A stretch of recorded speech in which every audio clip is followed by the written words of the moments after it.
Good afternoon, folks. This is Dr. Brian Crable from the University of Scranton. Welcome to the third volume or the third video in my Epidemiology during COVID-19 series. As I've mentioned before, the University of Scranton is extending spring break and transitioning to remote instruction, and I'm putting together a online lecture series not only for my students but as a broader community resource to help understand some of the fundamentals of disease transmission and epidemiology. And then the last video, we'll start talking more specifically about COVID-19. So this video focuses on patterns of transmission. This is where we start getting a little bit more into epidemiology and surveillance of diseases. Again, I just want to take a few seconds to orient you as far as where we are in the organization of this series. Started off with the introduction to the series, so I basically gave a little synopsis of the motivation behind this and who I am as an instructor and as a researcher. Video 2 focused on chains of infection and how we break those chains, so with respect to keeping our fomites clean, so fomites being inanimate objects like a cell phone, and also good hygiene practices, so washing your hands and those types of behaviors that help prevent the spread of infection. This video focuses on patterns of transmission, so we'll start taking a look at epidemiology a little more specifically. So we'll take a look at surveillance, we'll take a look at different patterns of transmission. From here, we'll move into the social and cultural aspects of epidemiology, so that'll be in video 4. And then in video 5, we'll go ahead and take a look, we'll do a much deeper dive on the topic of the day, COVID-19. Okay, so to start out, I think there are a few key definitions that we want to talk about. So the first key definition that I want to mention is what epidemiology is. Epidemiology is just defined as the study of disease transmission.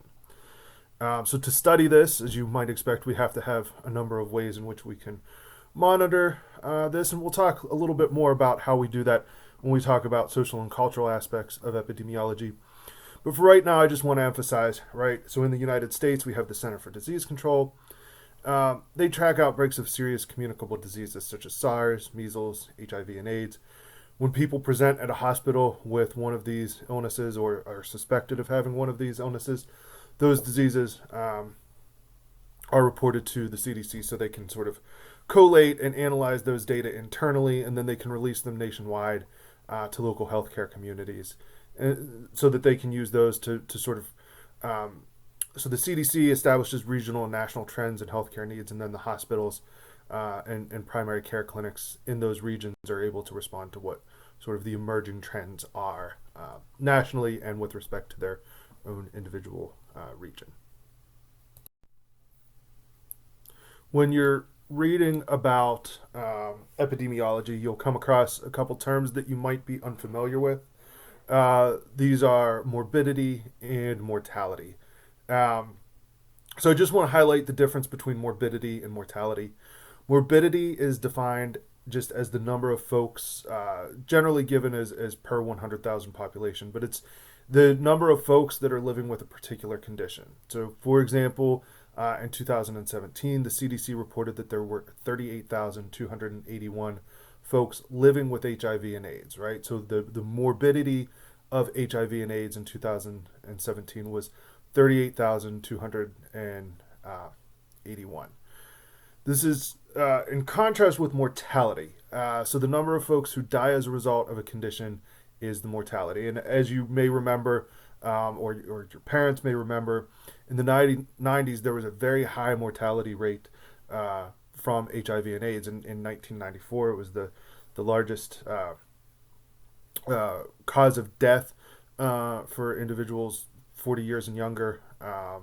And since then, we've made substantial progress. But again, mortality is just the number of folks who die as a result of a condition. So, for example, in 2017, the CDC reported that the mortality for HIV and AIDS was 5,689. And again, these are often reported per 100,000 population. So the 2018 AIDS mortality rate was 1.7 per 100,000 population. All right, I promise we're coming to the end of the definitions. We only have one more definition slide. Um, well, this slide and then the next definition slide. So the two definitions from this slide are reservoir. So you can think of a reservoir as where a pathogen primarily lives in the natural world, right? So typically we think of pathogens as living in soil, water, plants, animals, other humans. Typically, we don't think of a pathogen as primarily living on your cell phone. A source is where your infection was actually acquired from. So a source very well could be a cell phone, right? So if you had your cell phone out in um, a patient's hospital room who had C. diff, and then you acquired C. diff from holding that phone with that aerosolized feces on it up close to your mouth, then that source would be from your cell phone. Um, Also, sources can be things like other patients, people who are actively transmitting the infection. And when we talk about vector borne diseases, right? So the reservoir for bubonic plague can be prairie dogs or rats. But the source is actually the vector the flea, right? The vector that transmitted that infection to you.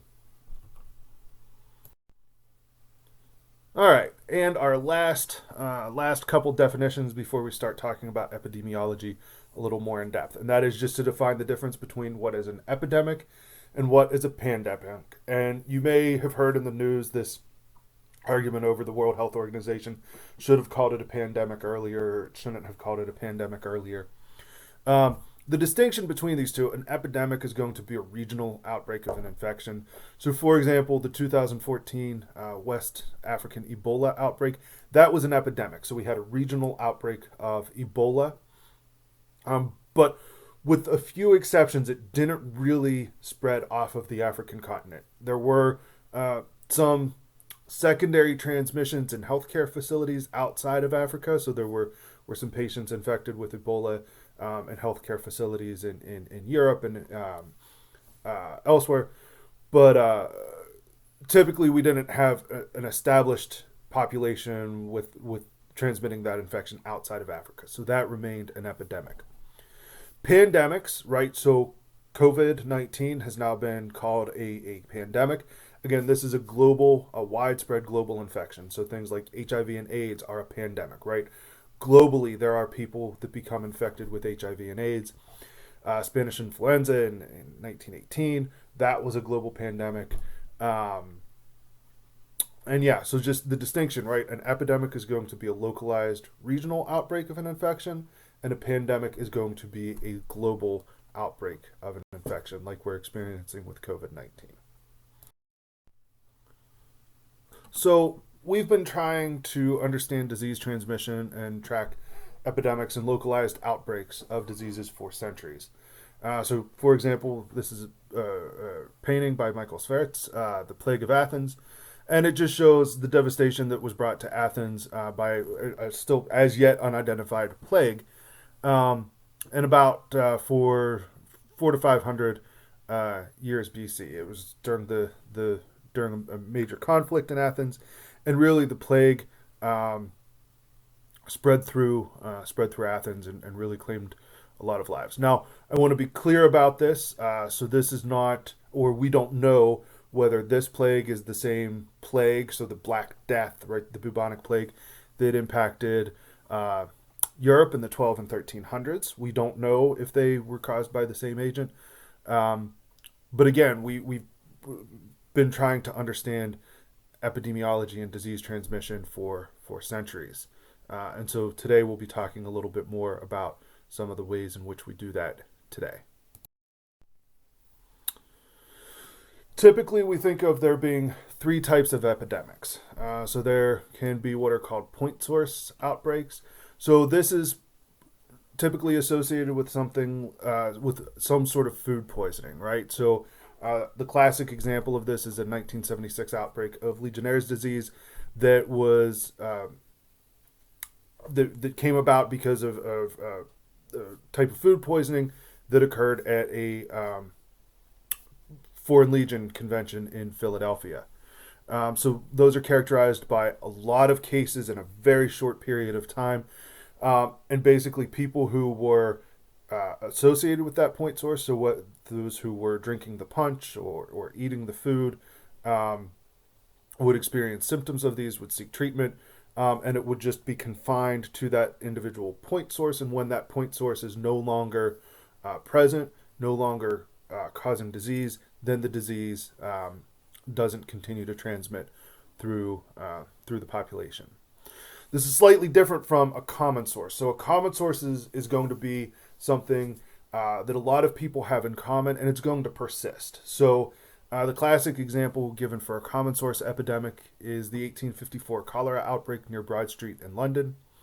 So the wells were contaminated with human sewage, right? And so we are in a situation where people were drinking water from contaminated wells, and there was basically a consistent, almost base level of cholera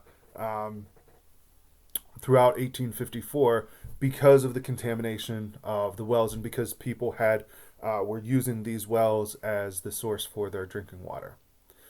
And then, of course, the final type of epidemic, and the one that we're probably most familiar with, and given the immediate news most concerned with, are host-to-host epidemics. So an example of this would be the 2014 Ebola virus outbreak in West Africa. COVID-19 is an example of a host-to-host epidemic. And we'll take a look on the next slide at the different patterns of transmission associated with the different types of epidemics. But I want to highlight that these different types of epidemics can be identified by their characteristic patterns of transmission. So if we look at the number of cases over time, we can see characteristic patterns with respect to point source outbreaks, common source outbreaks, and host-to-host outbreaks.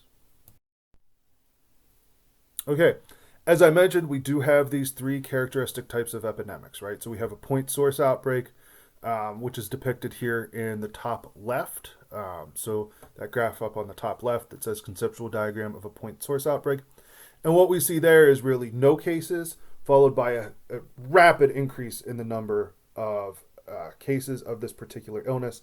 And then as that point source is removed and people start to get better, we see a rapid decline in the number of cases that are reported. If we look to the right of that top right corner, we have a conceptual diagram of a common source epidemic. So this shows sort of over time the number of new cases elevating, and then we reach some sort of basal level, right? So it never starts to go down. People keep going back to this common source. They keep reinfecting themselves. They keep becoming ill with this infection that's coming from that common source. If we move down to the bottom, where I have this much more expansive graph, this is a conceptual diagram of two different host-to-host propagated epidemics.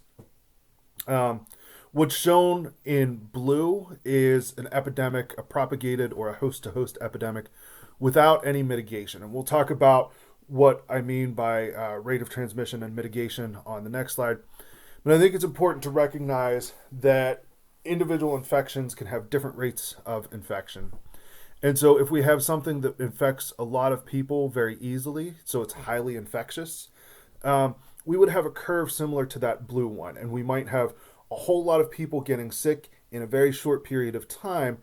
The problem being that we would overwhelm the healthcare system. And so that's the big concern with COVID-19. The green curve represents either an infection with a lower rate of infection, or is we're trying to do with COVID-19 to try and mitigate the highly infectious nature of it, right? Through social distancing, through canceling concerts and church services and face-to-face classes. And so we're extending the amount of time that infection would be working through the population, but we're also flattening the peak, right? So we're bringing the peak down to something that's much more manageable for our healthcare systems. Recognize, right, as we're going through the COVID-19 outbreak, COVID-19 isn't the only thing that healthcare workers are dealing with. People are still going to fall off ladders. People still are going to be in car accidents. And so if you overwhelm your healthcare system with a highly infectious disease, such as is depicted in the blue curve, then people who might have other also serious issues, suddenly you start having resource conflicts between who gets the ventilator, who doesn't get the ventilator, who gets treated today, who gets treated tomorrow. If somebody has an elective procedure, how long can they put it off and still be okay? If somebody's taking chemotherapy and has a lower risk of surviving that versus someone who might have a higher likelihood of a positive outcome after being infected with COVID. Who gets access to those resources, and so that's really the goal for all of this social distancing that we're doing. So I think this figure may highlight fairly well the distinction between a high an organism or an infection with a high rate of infection versus an organism with a lower or mitigated rate of infection. And it basically comes down to this concept, the basic reproduction rate, what you'll hear in the news as the infection rate or the transmission rate. It all comes down to this R naught value, right? And so, for example, with COVID-19, we have an R naught approaching 3, right? So on NPR, I heard that it was about 2.8. The idea being that every person who becomes infected with COVID-19 would, on average, transmit that infection to 2.8 coworkers or 2.8 students. So on the left-hand side in blue, I've diagrammed what would happen with an organism of an R naught of 3. And on the right is an organism or an infection with an R naught of 2. And I think one thing is immediately apparent, right? So if we start with that lone patient at the top, so what's called patient 0, right?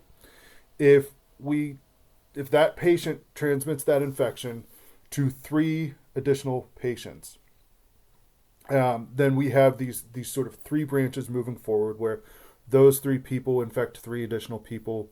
So now we have 9 new cases on, I guess that would be, if we say patient 0 is also day 0, and those second tier of patients, so those 3 patients is day 1, and then the 9 is day 2, and then we go down to day 3 and we have 27, and then we finally go down to day 4 and we have whatever 27 times 3 is. Let me do that math real quick. 27 times 3. Hold on. As you know, there's a reason I don't teach math classes. 27 times 3, so 81 patients after 4 days, right? If we look on the right and we see these in green, we see the basic reproduction rate or the transmission or infection rate of an organism that infects close to 2 individuals on average, right? So you can think of this as being the flu. So that typically has a R naught value of around 1.5 to 1.8. So again, day 0, patient 0, we have 1 patient. He or she infects 2 additional people, transmits to 2 additional people. So they in turn infect 2 additional people each. So by the time we get now down to day 2, so again, day 0 is patient 0, we have 1 patient. Day 1, we have the 2 additional patients. Day 2, we now have 4 additional patients. Day 3, we have 8 patients, right? So each of those 2 new patients transmitted to 2 patients. So we have 8 patients moving forward. And then by day 4, we have 16 patients. This is very different from the 81 patients we had after 4 days of transmission with the individual, with the organism with a reproduction rate or an R naught value of 3. And so the idea with COVID-19 is that we're trying to mitigate, we're trying to lower the natural reproduction rate. We're trying to minimize the number of opportunities for transmission to occur and hopefully get that basic reproduction rate. So artificially mitigate it through social distancing so that we can get it down to around an infection rate of 2 so that it would be much more manageable in the sense that we have the capacity to deal with the seasonal flu. We don't have the capacity to deal with COVID-19. So I think if we go back and look at this again, so we talked about the point source outbreak up on the top left. We talked about a common source epidemic up on the top right. Going down to the bottom again, where we're looking at a propagated or a host-to-host epidemic. Hopefully, based off of the last slide, you can see why Um, with a rate of infection of 3, it would work through the population very, very quickly because a lot of people would be infected in a very short period of time. But given the serious nature of COVID 19, especially for the elderly, especially for the immunocompromised, we really would overwhelm our healthcare facilities. And this is particularly important in rural areas, right? So, um, the town that I was born in and raised in, over the last several months, the hospital went bankrupt and had to close its doors. It was shut down by the state. And so they don't have a hospital. The closest hospital is 30 minutes in either direction. And those hospitals also are already generally working at or near capacity. And so if we introduce this new infection that just really wallops the population in a very short period of time, it really would overwhelm the healthcare facilities and at least the experience in other places like China and Iran, where they haven't necessarily taken these mitigation measures, this social isolation or social distancing and canceling events and whatnot. They've really seen some pretty severe outcomes from COVID-19. So the idea is that we're trying to flatten the curve. That's sort of the green curve there on the right. Well, the lower graph, the green curve that sort of peaks to the right. And again, it never gets up to a point where it just really is overwhelming, overwhelming the healthcare community.